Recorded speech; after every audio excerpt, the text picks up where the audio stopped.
desarrollar un tema bastante difícil, no en el sentido de la imposibilidad de comprenderlo a fondo, no, sino difícil porque se ha mezclado con muchos intereses, con muchas pasiones, con muchos elementos que entran en la discusión y que le quitan los perfiles seguros desde los cuales me gustaría a mí enfocar, que es el tema de la influencia que puede haber tenido el cristianismo sobre la política. Este tema ya fue tratado con anterioridad al cristianismo, no de la misma manera, pero fue tratado de una manera que el cristianismo posteriormente va a aprovechar y va a perfeccionar intrínsecamente con los principios que pertenecen al orden revelado.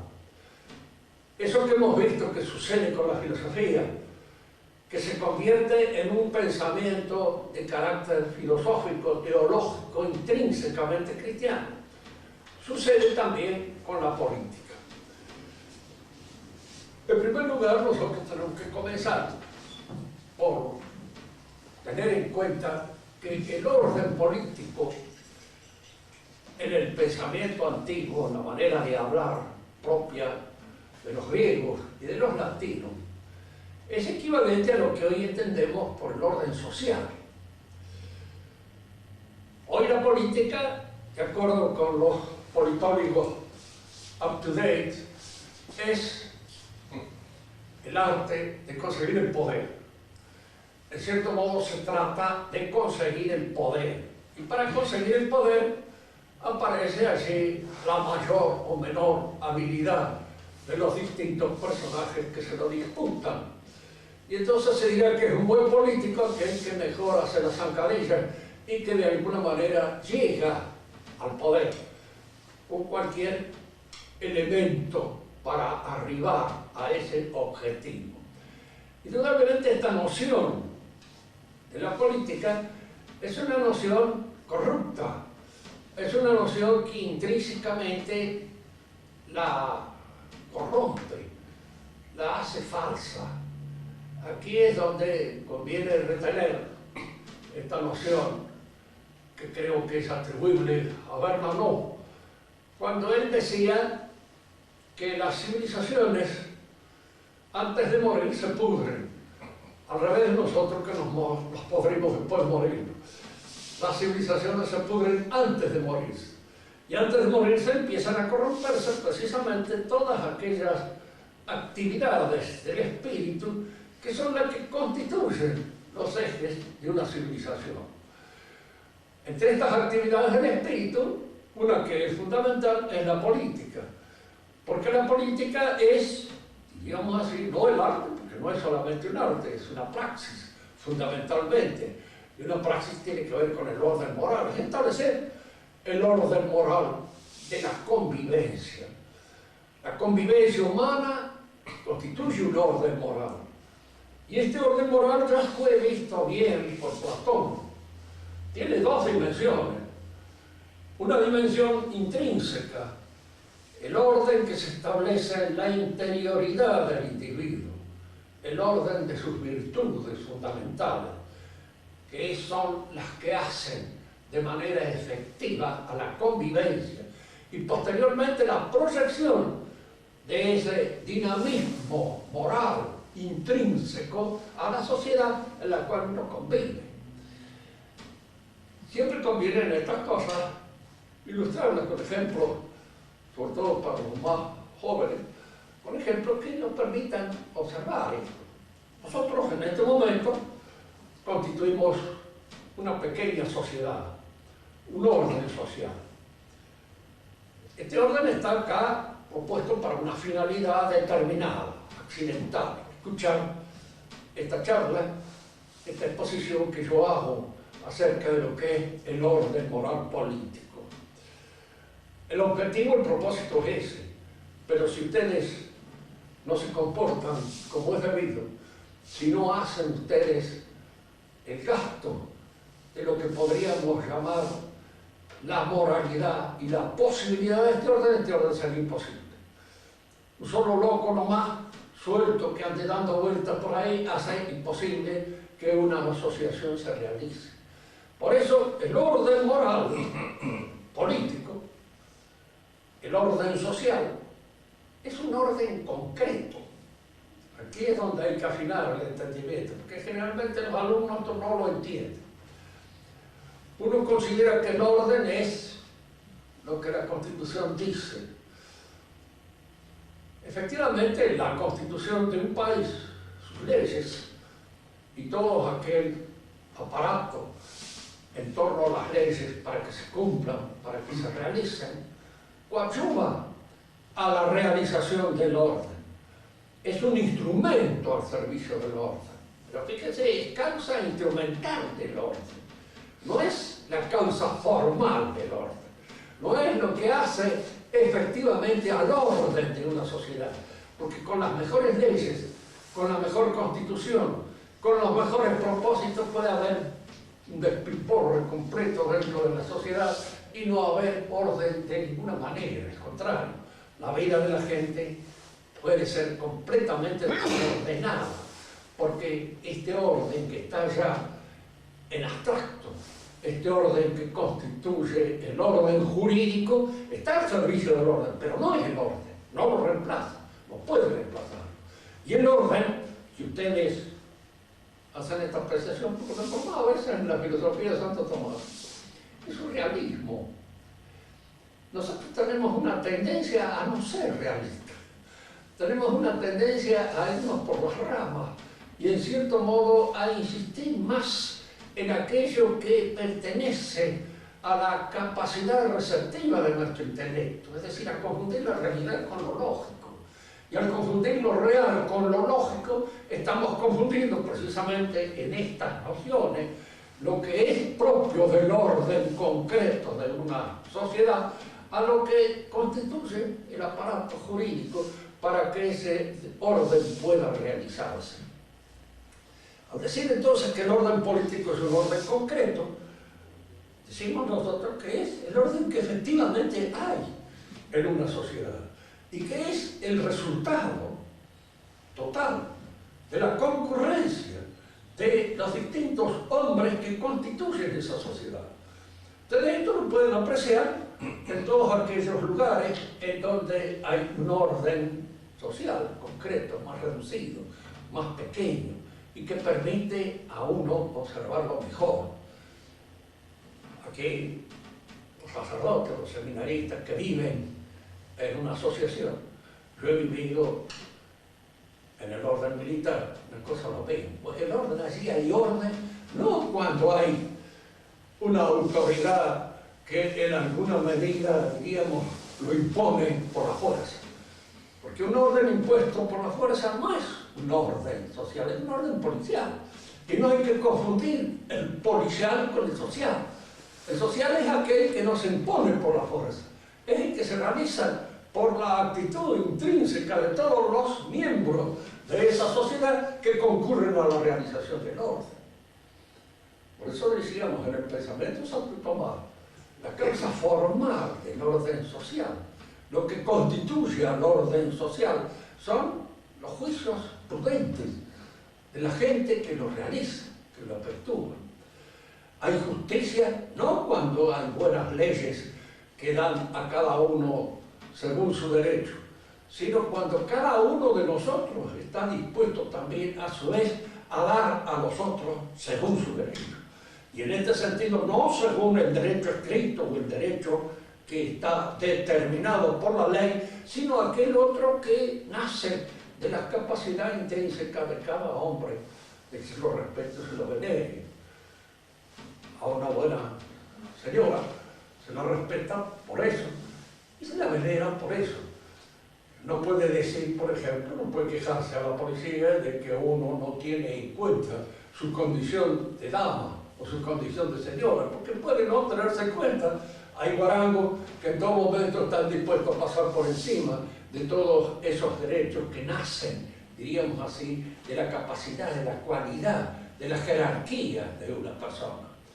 No se la respeta como debe, Entonces le pueden decir a un vigilante, mire, a mí me ha faltado el respeto porque me ha hecho esto, me ha tocado la cartera, ha venido así, no, bueno, está bien, pero no le puede decir, mire, no me ha saludado como corresponde, no me ha... Porque el vigilante le dice, bueno, señor, ¿qué quiere que le haga?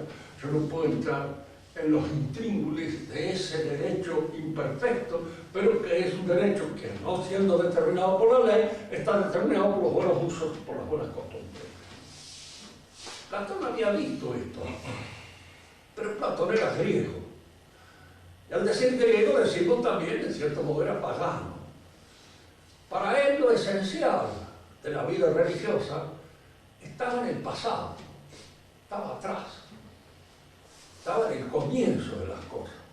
Hay, diríamos así, en el platonismo, una suerte de añoranza metafísica del paraíso, el orden primero que se estableció entre los hombres cuando Dios los creó. Fíjense que él había perdido un poco de vista la noción del paraíso tal como aparece en nuestra tradición, tal como nuestra tradición la sostiene, pero él tiene una noción de que hubo un momento en que los hombres estuvieron en una situación primordial muy superior a la actual.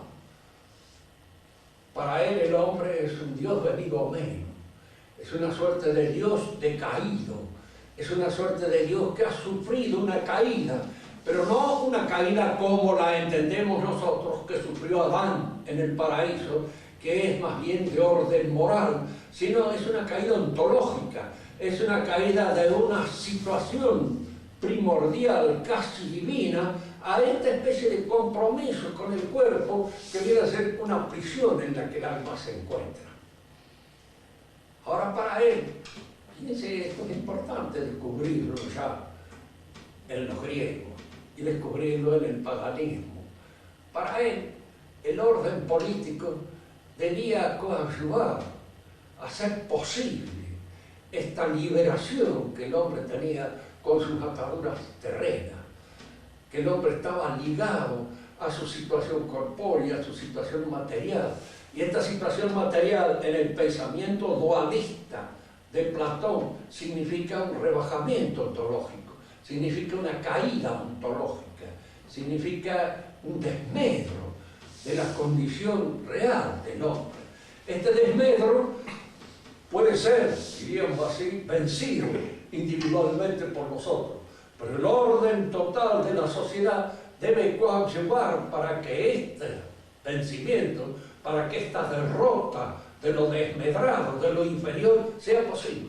El orden social tiene que colaborar en esta liberación del hombre de su condición carnal. Cuando nosotros decimos que un pensamiento es griego, queremos decir que ya, claro, no está tocado por la gracia cristiana. Está bien, hay allí, como si dijéramos nosotros, una suerte de rumbo, una suerte de disposición buena, pero no es exactamente la que debiera ser, porque les falta el conocimiento acabado que a nosotros nos dio la gracia que el cristianismo trajo como consecuencia de esta aparición en la tierra del Hijo de Dios. Ellos veían entonces que el hombre era un ser destinado a volver, a recuperar una situación que había perdido. Esta situación que había perdido era una situación de integridad que el hombre había perdido en su caída ontológica y que debía recuperarse.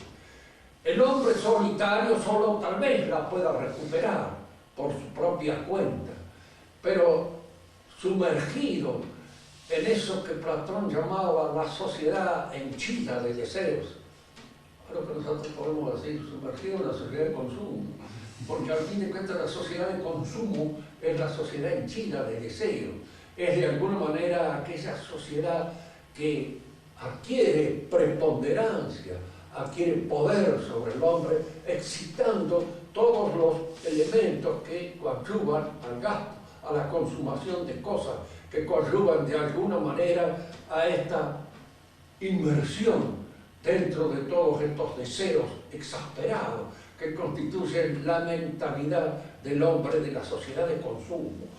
Platón lo veía en aquella época. Y cuando él habla de la sociedad henchida de deseo. Está hablando de los otros.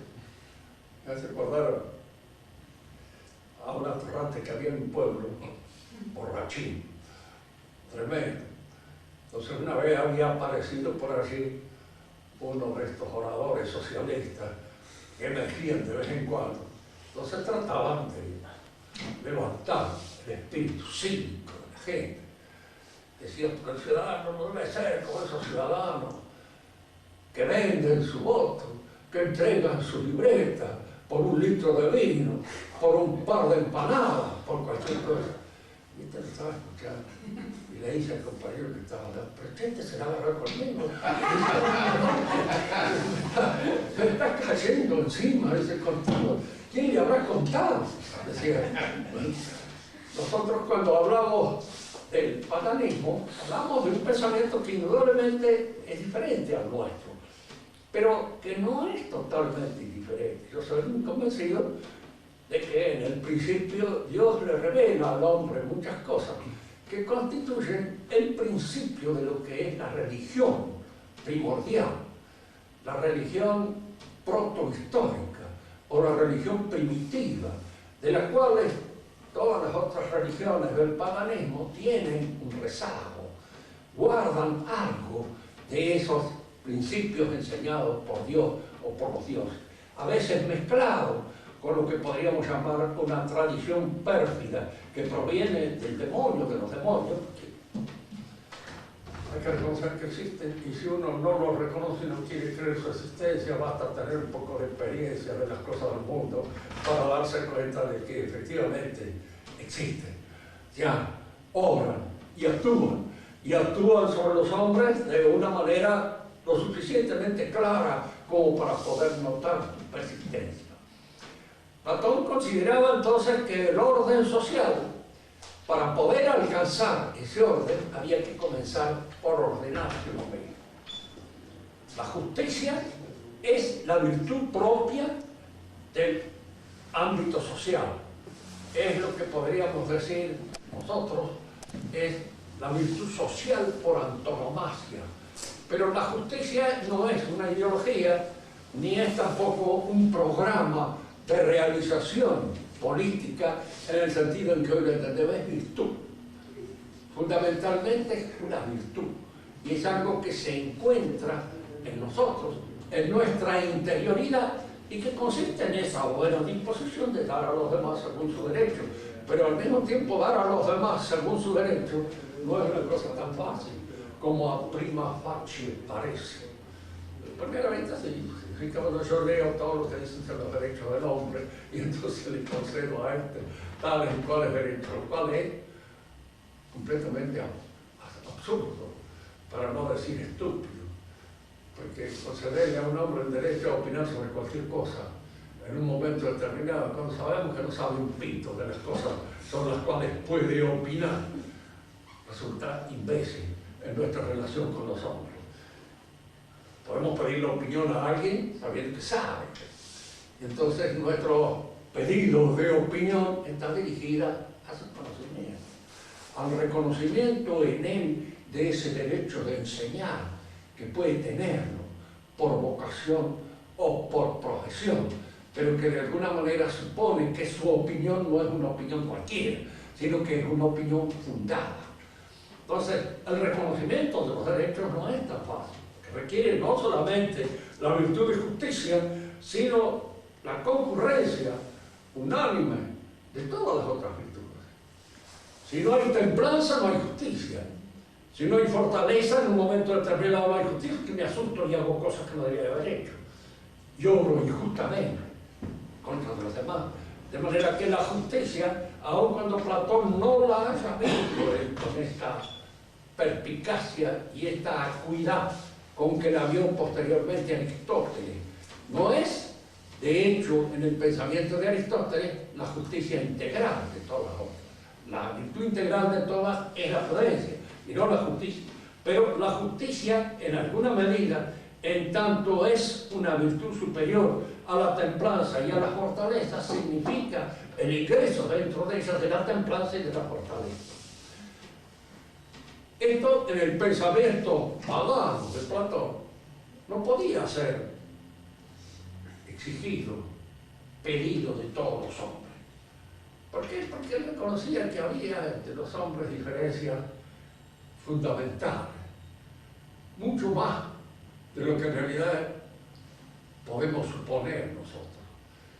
Entre un hombre, diríamos así, de tipo vegetativo y un hombre espiritual había todo un salto ontológico muy difícil de pasar, difícil de transitar.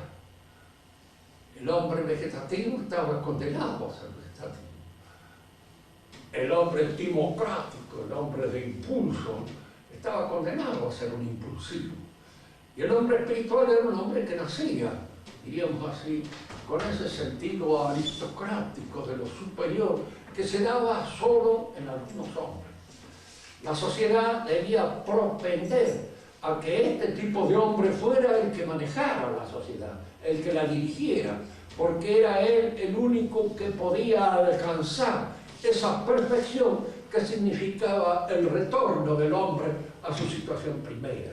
Esto que sí significaba una recuperación de la situación primordial, una recuperación del paraíso perdido. Fíjense que todo esto está en el pensamiento de Platón y que de alguna manera este pensamiento refleja la actitud fundamental de los paganos. El cristianismo, indudablemente, cuando se dirige, se impone a los hombres, lo primero que reclama es la conversión del espíritu, la metanoia, que decían los griegos. Es decir, el reclamo está en ver si yo puedo transformar la voluntad del hombre en función de enseñarle aquel objetivo para el cual él está hecho, para el cual de alguna manera está dispuesto. Acá hay que distinguir una cosa. Por supuesto, esta visión de una situación sobrenatural ofrecida al hombre por el cristianismo no es natural. Si fuera natural, no sería sobrenatural.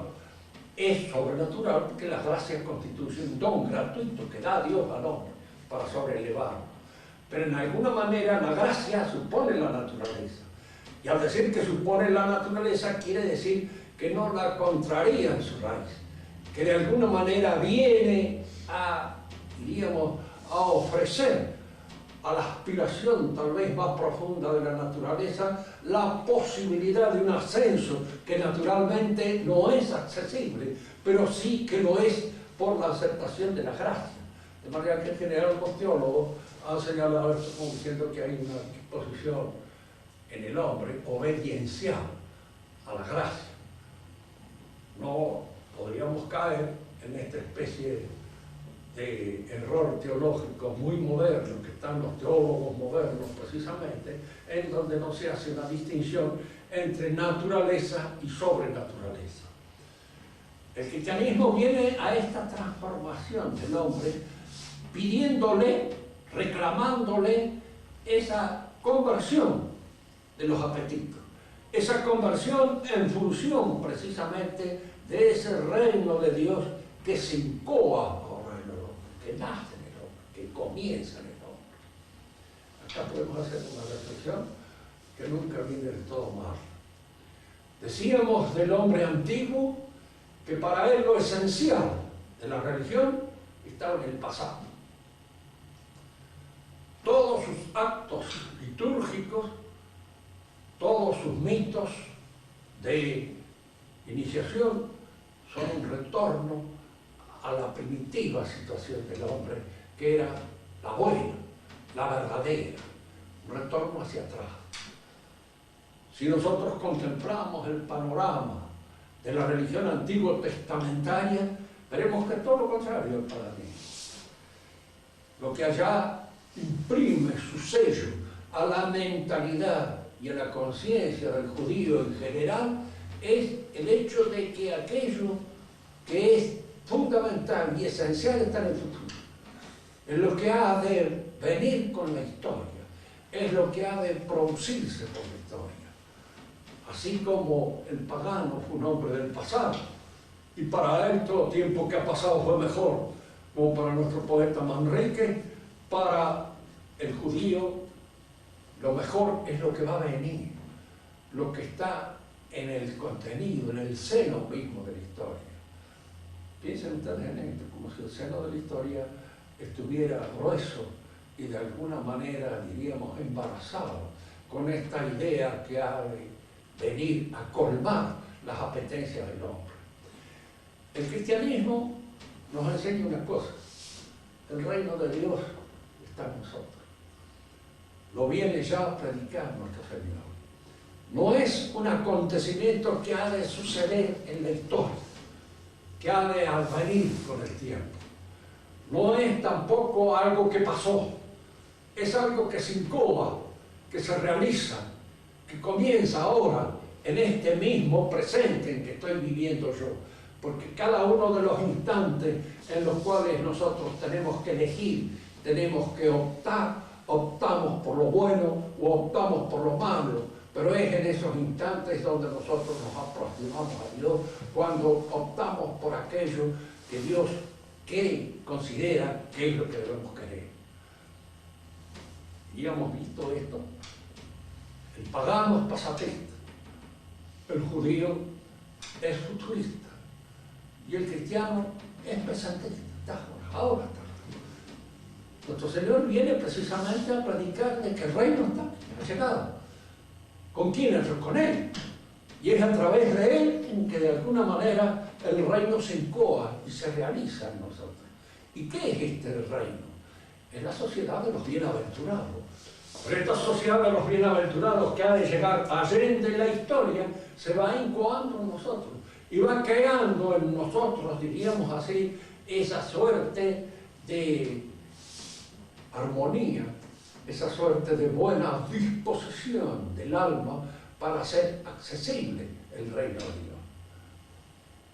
Yo siempre les cuento a ustedes, porque es una historia que envidio, la del buen ladrón, que se da cuenta precisamente en el último momento, precisamente, si era ladrón, suponemos que sí, porque buen ladrón, en fin, y que debía haber tenido sus cuestiones con la policía, y que debía haber tenido un prontuario bastante largo de toda su vida pasada. No obstante, él se convierte en ese instante mismo en que se da cuenta que aquel que está sufriendo la cruz al lado suyo es Dios. ¿Cómo se da cuenta? ¿Cuál es la libertad que le permite a él en este momento ver esa cosa que trasciende el ámbito de toda percepción sensible? Ver en ese hombre que muere, igual que él, que está atado a su cruz, que se está desangrando, pues ese hombre es en alguna medida Dios para él lo descubre. Y es en ese momento que salva a su alma. Es en ese momento. ¿Cuántos momentos violentos habrá pasado en su vida? ¿Cuántos malos momentos? ¿Cuántas malas elecciones habrá hecho a lo largo de su existencia? Y sin embargo es en ese momento en que él rescata todo, al reconocer precisamente la existencia de Dios en ese acto, que indudablemente no es un acto de cualquiera. Nosotros podemos morir en nuestro lecho de agonía y pedir, en fin, la absolución de nuestros pecados, todo eso está bien, pero estamos así medio cómodos, tirados en una cama. Pero este estaba bastante incómodo en la situación en que se encontraba, en una situación que incita indudablemente a la violencia, y acordarse de la madre de todos los que lo han colgado en ese momento y que de alguna manera están, digamos, obrando en el sacrificio de su vida.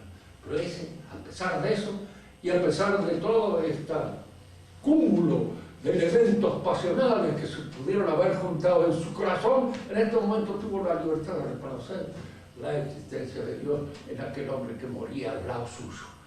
Y este reconocimiento se produce aquí y ahora, en este momento. Y es ahí cuando Dios, nuestro Señor, le dice: hoy estarás conmigo en el paraíso. De esa manera, nosotros nos encontramos siempre frente a este hecho. En el cristianismo la opción siempre es ahora. ¿Por qué porque a fin de cuentas nosotros no sabemos qué tiempo nos va a dar. También en las licencias se le dice, tome, aquí tiene un mes de vacaciones, vaya a gozar.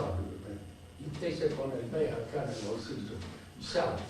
Indudablemente a lo mejor lo pisa un ómnibus a la salida del lugar y en vez del mes ha tenido 2 minutos nada más de ese gozo de las vacaciones que usted supone que va a ser un mes.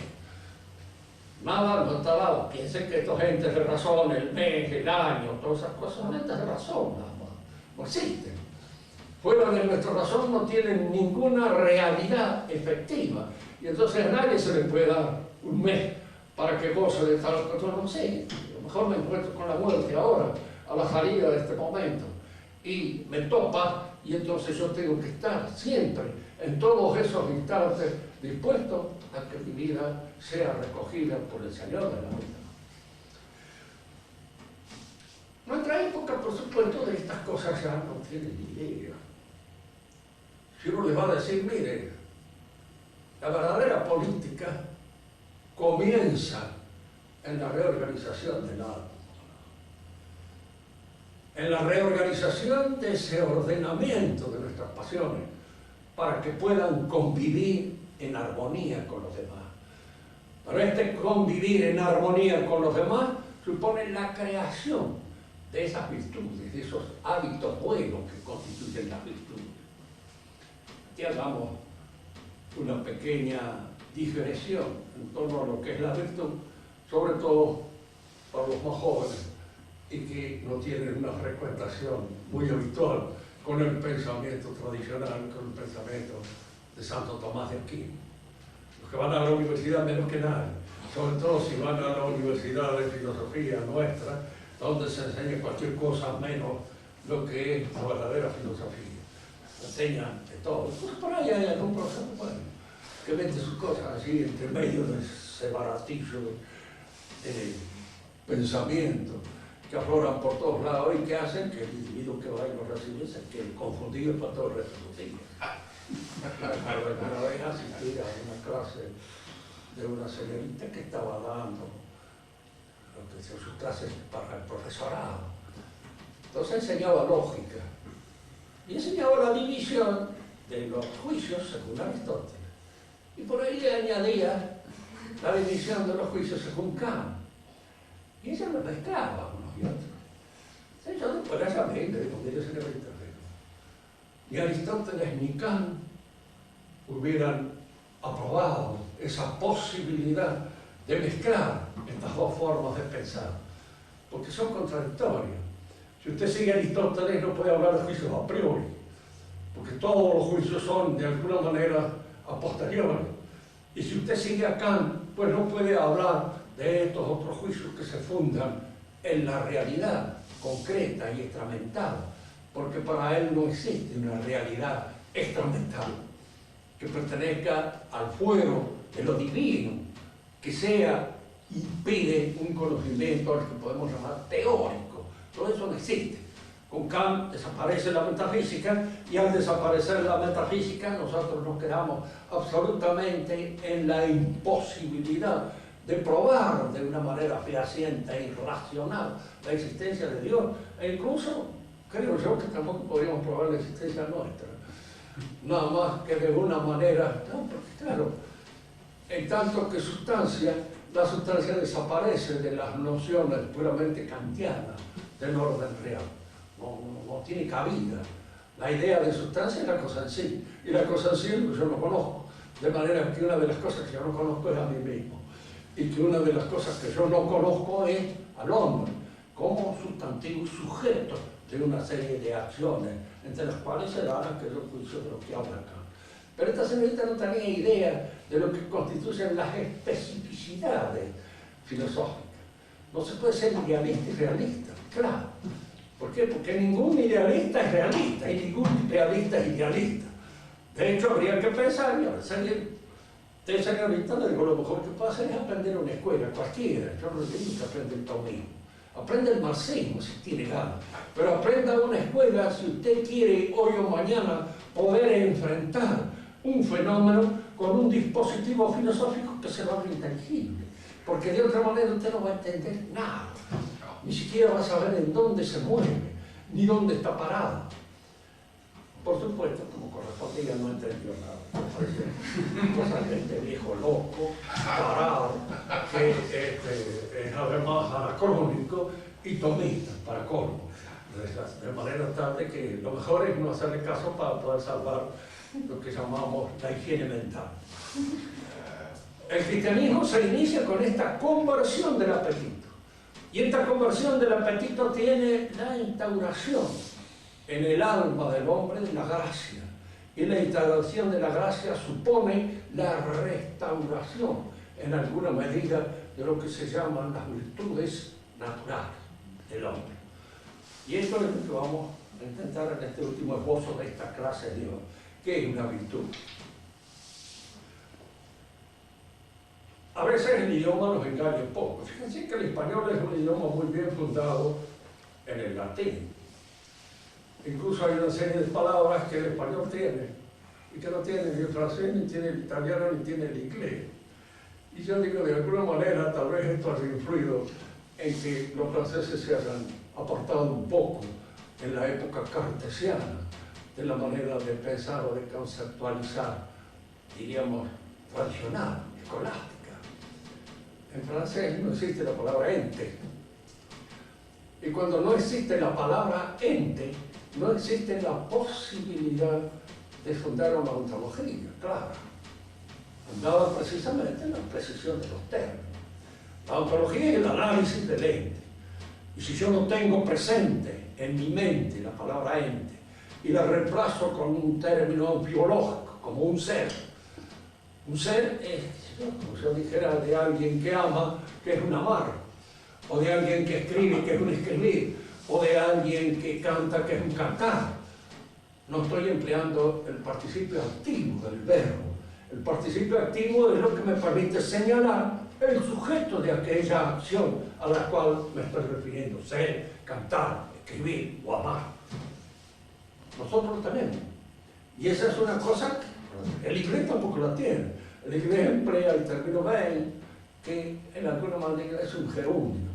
Y un gerundio no puede reemplazar a un participio activo sin confusión, sin confundir, de manera tal que la posibilidad de discernir con claridad un análisis del ente, cuando yo no manejo bien los términos que me permiten señalar la realidad con el dedo, yo estoy perdido en una selva de ambigüedades. A veces nosotros en castellano cometemos esa ambigüedad, pero por malas costumbres. La palabra costumbre y la palabra hábito se han hecho de nosotros casi sinónimas, y no son sinónimas. Cuando uno habla de un mal hábito, está hablando de un vicio. De una mala costumbre, está hablando de algo que yo he ido adquiriendo sin proponérmelo, un poco por contagio social. La costumbre es algo que yo adquiero pasivamente, que se me impone. Me acostumbro a fumar, me acostumbro a dormir, me acostumbro a no hacer nada, me acostumbro a ganear, me acostumbro a un montón de cosas que, como ustedes ven, no exigen ningún trabajo por parte de uno. Y de alguna manera suponen una decadencia. Y me habitúo a estudiar, me habitúo a hacer gimnasia, me habitúo a crear una serie de ejercicios en las disposiciones naturales que suponen por parte mía un esfuerzo. Cuando esa disposición natural es buena, por ejemplo, mi impulsión hacia el conocimiento es una disposición buena. Si yo la ejercito, creo un hábito. El hábito nace precisamente de la ejercitación. Ustedes los que son médicos se han ejercitado en ese tipo de estudio. Y ese tipo de estudios han creado lo que en ustedes es el hábitus médico, el hábito del médico. Es una disposición reforzada por el ejercicio, por la aplicación, por el estudio, por la observación y por muchas otras cosas que aparecen reforzando la disposición natural y dándole, diríamos, un rigor, dándole un vigor y dándole un esfuerzo suplementario al de la inclinación natural. Y eso constituye el hábito. Hay hábitos intelectuales, como son la ciencia. La Sí, son hábitos. Hay hábitos morales, como son estas virtudes que nos permiten una relación prudente con los elementos que constituyen nuestra nutrición, con el sexo, con la realidad, la relación con nosotros, etc. La justicia, etc. Son hábitos buenos y por ende son virtudes. Y estas virtudes constituyen el organismo natural. A este organismo natural se le añade la gracia, que en alguna medida viene a reforzar, diríamos, los elementos fundamentales de nuestro dinamismo natural. La gracia refuerza la inteligencia por la fe, la voluntad por la esperanza, y todo este dinamismo espiritual que nos induce, nos lleva, nos conduce hacia Dios por la caridad. Cuando el hombre ha logrado esta realización y esa perfección por medio de los estímulos que la gracia provoca, entonces este hombre se ha hecho, sí, un digno habitante de la ciudad del cielo. Y un digno habitante de la ciudad del cielo es al mismo tiempo un digno habitante de la ciudad terrestre. El que busca el reino de los cielos, todo lo demás no se hará dado por añadidura. Nosotros creemos al revés, que todas las añadiduras que podamos nosotros agregar son las que nos permitirán llegar al reino de los cielos. Es un poco como aquel judío que le habían dicho, hay que amar a Dios por encima de todas las cosas. Entonces en ese momento se dedicó a acaparar todas las cosas que podía, y cuando tuvo muchas cosas, dice, ahora me subo arriba de ellas y amo a Dios. Era una forma de entender este mensaje, un poco, diríamos, en función de este hábitos posesivos que suelen ser muy atribuibles a la raza judaica, que también la tienen todos los demás, pero ellos tienen una función especial a veces para eso. El orden entonces de la vida social se incorpora. El cristianismo nace, va formando al hombre en la familia, y la familia lo va integrando al orden de la sociedad. Y a través de las virtudes se constituye el verdadero orden social, que, como decíamos en el principio de esta conversación, es un orden moral concreto. Y al decir concreto, queremos decir no está en ninguna constitución, no está en ningún ordenamiento jurídico, está en esa conducta real y efectiva que los hombres producen al ponerse en contacto unos con otros en la sociedad. Por eso lo que constituye la formalidad propia del orden social es el juicio prudencial de cada uno de nosotros. Si obramos prudentemente, hacemos el orden. Si obramos imprudentemente, destruimos en alguna medida en nuestras posibilidades. Siempre la posibilidad de destruir es más grande en el presidente de la nación que en cada uno de nosotros. Pero el hecho de que pueda provocar mayores escándalos y hacer un desastre más completo que nosotros no lo hace superior a nosotros. Al contrario, hace que su situación sea un poco más delicada y más difícil. Se dice que cuando murió Richelieu, el Papa, que era uno de esos hombres de la época renacentista, bastante escéptico, dice, si existe Dios, no me gustaría estar en el cuero de este hombre, pero si no existe, qué vida de triunfo la suya.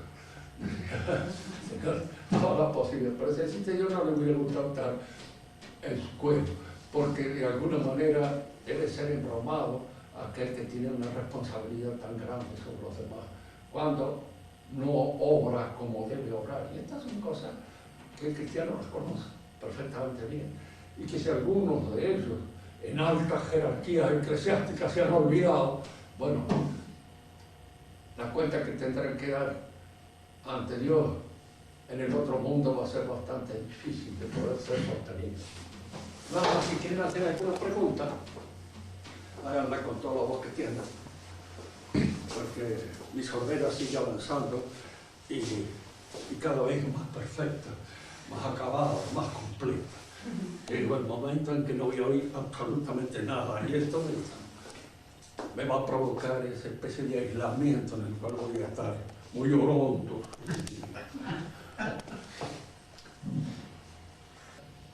Hay que adecuarlo a las posibilidades en que el orden se da en un momento histórico determinado. De manera que esas constituciones y esas leyes pueden ser modificadas en una sociedad. Lo que no es modificable es el orden social fundado en las virtudes, que son siempre las mismas. Y pero a través de la subversión. Ahora aparecen por ahí algunos libritos de instrucción cívica en donde hay unas referencias, diríamos así, a lo que llaman, como es, tienen un nombre especial que dan ahora ellos, pero a las posibilidades que las distintas opiniones con respecto a la moral hay que respetar a todos. La tolerancia. Lo cual es falso, la moral natural es una. Las virtudes son siempre esas. Yo me acuerdo haber enseñado ética en la Facultad de Filosofía y por supuesto siempre había algún disidente así, que decía, bueno, por eso de las virtudes es una cosa ya vieja, sí, es vieja, pero es cierta. Porque usted, incluso si quiere asaltar un banco, tiene que tener algunas virtudes, porque si no, no le va a ser ninguna posibilidad de asaltar.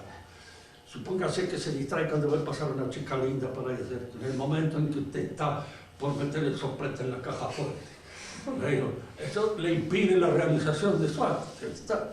Si usted se asusta porque ve pasar un vigilante a media cuadra, le arruina las cosas, entonces tiene que tener coraje, tiene que tener templanza, sí, tiene que tener justicia, porque después tiene que repartir las cosas entre sus compañeros. Y no es conveniente de alguna manera, diríamos, obrar injustamente, porque eso le destruye la posibilidad de organización de su banda. Pero eso no... Entonces, resulta que hay que tener todas las virtudes, hasta para ser asaltante. De manera que el orden moral se impone siempre, de alguna manera. Los objetivos, los propósitos son los que nos permiten a nosotros saber si eso está bien o está mal. Pero el orden de las virtudes se dan en todo. Y esto es una cosa que conviene tenerlo en cuenta para todo. Profesor Pedroso, que decía usted, ¿me escucha ahora? ¿Me escucha? Sí. Lo que usted, me parece la diferencia, usted dice, en el orden de las ideas es inalterable lo que estaría bien y lo que estaría mal. Pero en el orden práctico, a través de la subversión, se puede ver perfectamente alterado el orden moral de una civilización, cultura o sociedad particular, o más, efectivamente. O sea, en el orden de las ideas no se puede alterar, pero efectivamente se puede alterar. A través de las leyes o no. Es lo que... Bueno, yo lo he escuchado, ahora oír es otra cosa, porque escuchar es la atención que pone la voluntad en el acto de oír, ¿cierto? Escucho cuando pongo atención en la diga. Yo oigo si puedo, porque resulta que la posibilidad de oír es una cosa distinta. Yo lo que, no sé si lo que usted quiere decir es que puede haber diferentes ideas. No, usted decía que por más que haya opiniones diversas, sí, no se altera, o no se alteraría lo que para una civilización o una cultura particular está bien o está mal. Pero en el orden práctico, efectivo, en la realidad, se puede ver perfectamente alterado y de hecho, bueno... No, seguro. Hay cosas en las cuales la distinción de opiniones puede ser admisible, porque no hay una seguridad en el conocimiento. Pero en las cosas que hay seguridad, la diversidad de opiniones no tiene mucho sentido. La raíz cuadrada de 9 es 3. Y es inútil que nos pongamos a discutir. Para mí es 4, para el otro es 5, para aquel es 6. No, es 3. Y hay cosas en las cuales, de alguna manera, también son así, aún en el orden político. Porque a partir de la Revolución Francesa, nadie discute que haya libertad de opinión en física, en química, en medicina, en biología. No, la libertad de opinión es en religión. ¿Por qué? Porque se ha considerado que no hay ningún conocimiento. La teología no existe, Dios no existe, de manera tal de que no ha hablado, nunca no se ha revelado, de manera que no hay un conocimiento que dé la seguridad de que esta es la verdadera religión y que tiene tales o cuales notas que constituyen la manifestación clara de su verdad. Allí hay libertad de opinión porque se considera que ese es un campo orégano. Allí no hay nada, no hay ninguna verdad. Y en el orden político lo mismo. ¿Por qué en el orden político impera esto? Porque cuando empieza a manejar la política el dinero, es cuando empieza la revolución. Eso lo ha dicho Marx, que era un muchachito que conocía la revolución perfectamente bien, las había estudiado con dedicación y alevosía. Y lo ha dicho él y es cierto. Cuando el dinero maneja todo el orden de la vida social, empieza la revolución. La revolución la hicieron las finanzas, no la hizo el pueblo, ni la sublevación, ni el hambre, ni esto, ni el otro, son todos para abajo. La hicieron los financieros, para cobrar. Y los financieros, que les gusta mandar, pero entre bambalinas, detrás de los telones, no exponen nunca la cara, no aparecen nunca ellos. Tienen, diríamos, subvencionada toda una oligarquía de sufragistas, los juntavotos. Los juntavotos que en la provincia pueden ser los que juntan votos en toda la provincia y aquellos otros que juntan votos en el barrio, que siempre hay allí una especie de caudillejo que es el que junta los votos de algunas personas, etc. Y los vende para el mejor postor. Los financieros manejan esta oligarquía de sufragistas, de profesionales del voto, pero esos son los que ponen la cara. Y a veces el trasero también porque le digan unas cuantas patadas en un momento determinado cuando las cosas se ponen demasiado graves. Pero el financiero no aparece así. Él está entre bambalinas. Entonces, a él le conviene mandar esto. No le conviene, por ejemplo, que haya una cara responsable. Alguien que efectivamente haga de la acción social una cosa suya, como es el rey. Pues el rey que manda, no el rey que es simplemente un palitroque que está así también de alguna manera manejado detrás de las bambalinas por los poderes financieros. No, el rey que manda. Ese es el orden natural, como es el padre. Gobierna. Y en el gobierno le va su interés particular. Por eso él tiene interés en alguna manera en impedir que los financieros se le impongan.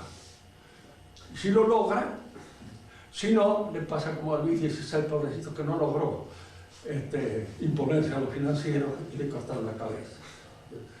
Luis XIV hubiera empezado por cortarle la cabeza a casi todos los financieros del reino y se hubiera colocado él en la situación que le correspondía al jefe de la nación. Entonces, estos creen que el orden político no tiene importancia. Hay verdades políticas que son verdades siempre. Siempre maneja una minoría. Siempre. El gobierno está en manos de una minoría, no de la mayoría. Eso es como les diría, es un gag publicitario. Para hacerle creer al sonsaje que gobierna. Y que ese tipo que han elegido es un representante efectivamente de ellos. Cuando una cosa es un engaño, hay dos tipos. Los engañados, que son los zanahorias, en inmensa mayoría, y el engañador, que es el hombre que maneja el asunto, y que lo maneja a su guisa, a su modo, como él quiere. Y por eso conviene en estas actividades que pertenecen al orden del espíritu, en que hay que imponerse desde afuera, crear un campo de nadie, un no man's land, donde se pueda tirar para cualquier parte, porque allí no hay ya más leyes ni más nada. Política reina cualquier cosa. Si uno le dice a un hombre de hoy, mire, sí, siempre va a reinar una minoría, y sería conveniente que esa minoría estuviera seleccionada de las mejores familias de un país determinado. Es decir, que ahora ya no hay mejores familias, no existe nada, no hay nada de eso, porque se ha hecho campo raso de todo eso. Conviene entonces que esas cosas surjan de una situación, diríamos, que haga a la gente responsable. Los romanos, por ejemplo, el que no tenía familia no le daban nada. Uno tenía que ser miembro de una familia, plebeya o patricia. Tanto que, digamos, César, que era de origen patricio, se hizo adoptar por un plebeyo, que era un pariente de él, Mario, con el objeto de hacer política. porque el que no pertenecía a una familia no era nadie. El hombre, no salía.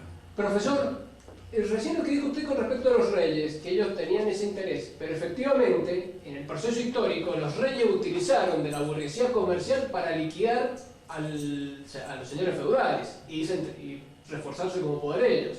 Digamos que de alguna manera ellos propiciaron su propia caída. No, eso es cierto. Es decir, que los reyes han contribuido a la destrucción del viejo orden feudal y que han favorecido el advenimiento en alguna medida de los poderes económicos que posteriormente los han hecho víctimas. ¿Sí? En fin, cada uno muere por la boca. Pues por la boca muere. Y así fue como la tuvieron que pagar después. Allí hay que leerlo bien a Rivarol. Él era un personaje que sabía ver muy bien en la situación en la cual se encontraba. Y el que tomó una medida preventiva parecida a la que usted recomienda para Luis XIV fue Felipe el Hermoso con los templarios, por el mismo motivo. A veces en las traducciones no aparece muy claro la modalidad de él, porque hay ciertas cosas, ciertos matices del francés que no pueden ser bien traducidos al español, pierden. Diríamos, el mismo Rivarol lo dice en alguna oportunidad, el lenguaje español es un lenguaje para hablarle a Dios, decía, y el de los franceses para hablar entre nosotros, porque el lenguaje español tiene una cierta contundencia que no se presta a veces al perfil irónico que el francés le da a ciertas palabras. Hay cosas que hay que leerlas en francés y cosas que hay que leerlas en español. Así que a nadie se le ocurriría traducir al francés un verso de García Lorca. Yo lo he leído en francés, horrible. No se entiende. Pierde todo el colorido, pierde todo el contenido, pierde todo lo que tiene, diríamos, de andaluz. Y no refleja nada. Es como leer el Bastifierro en catalán, en francés o en italiano. Come posso andare con